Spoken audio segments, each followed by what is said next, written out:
பேரறிவாளன் உள்ளிட்ட 7 பேரை விடுதலை செய்ய கோரி சென்னை சேப்பாக்கம் விருந்தினர் மாளிகையில் மனித சங்கிலி போராட்டம் தொடங்கியுள்ளது. அந்த காட்சிகளை இப்போது பார்க்கலாம்.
சென்னை சேப்பாக்கம் விருந்தினர் மாளிகையில் மனித சங்கிலி போராட்டம் நடைபெற்று வருகிறது. இது குறித்து கூடுதல் விவரங்களை தர காத்திருக்கிறார் எமது செய்தியாளர் ராஜேஷ்.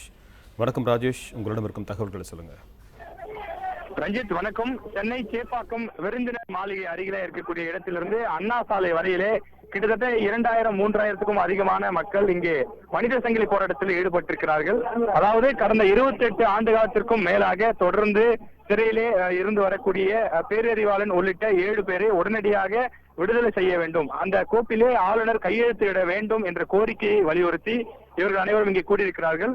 இந்த மனித சங்கிலி போராட்டத்திலே பல்வேறு கட்சியினர், குறிப்பாக பாமக, விசிக, வாழ்வுரிமை, அமமுக உள்ளிட்ட பல்வேறு கட்சிகளை சேர்ந்தவர்கள் இந்த மனித சங்கிலி போராட்டத்தில் ஈடுபட்டிருக்கிறார்கள். அதே போல திரைத்துறையினை சேர்ந்தவர்களும் இந்த மனித சங்கிலி போராட்டத்தில் ஈடுபட்டிருக்கிறார்கள்.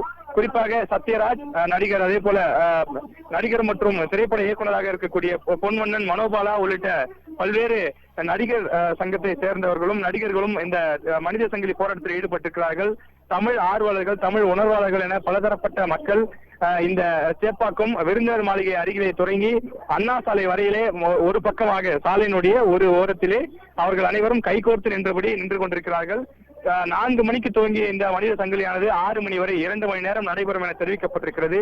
ஏற்கனவே பேரறிவாளனுடைய தாயார் அற்புதம் அம்மாள் 1 மாதத்திற்கு முன்பு சென்னையில பத்திரிகையாளரை சந்தித்து இது போன்ற மனித சங்கிலி நடத்த இருப்பதாகவும் அதற்காக அனைத்து கட்சி தலைவர்களையும் நேரிலே சந்தித்து அவர்களுக்கு அழைப்பு கூட விடுத்திருந்தார். அந்த கட்சி தொண்டர்களை இந்த மனித சங்கிலியிலே கலந்து கொள்ள சொல்லி ஏற்கனவே இந்த 28 ஆண்டு காலமாக அந்த பேரறிவாளன் உள்ளிட்ட 7 பேர் தொடர்ச்சியாக சிறையிலே இருந்து வருகிறார்கள். அவர்களை விடுதலை செய்ய வேண்டும் என்று ஏறக்குறைய தமிழகத்தில் இருக்கக்கூடிய அனைத்து கட்சிகளுமே தொடர்ந்து கோரிக்கையை வைத்து வருகின்றன.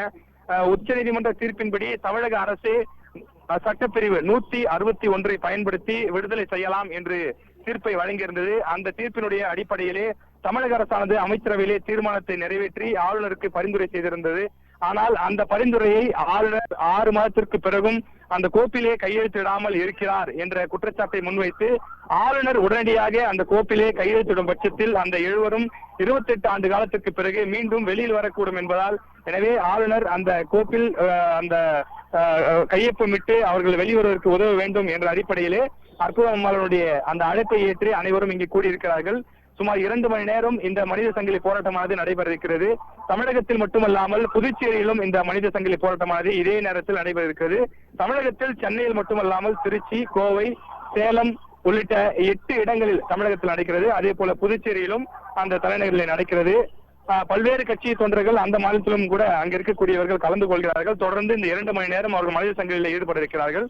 சென்னை சேப்பாக்கத்தில் நாம் இருக்கக்கூடிய இந்த இடத்தை பொறுத்தவரையிலே இந்த இடமானது போக்குவரத்து நெரிசல் மிகுந்து காணப்படுகிறது. காவலர்கள் 100க்கும் மேற்பட்டோர் இங்கே குவிக்கப்பட்டிருக்கிறார்கள். தொடர்ந்து அந்த மைக்கை கொண்டு போக்குவரத்தை சரி செய்யக்கூடிய வேலையிலே காவலர்கள் ஈடுபட்டு வருகிறார்கள். மனித சங்கிலியில் ஈடுபட்டு வரக்கூடியவர்கள் சாலையில் அங்குமிங்கும் நடமாடாமல் ஓரமாக நின்று தங்களுடைய கோரிக்கை அந்த பதாகையை ஏந்தியபடி அமருமாறும் காவலர்கள் வலியுறுத்தி வருகிறார்கள்.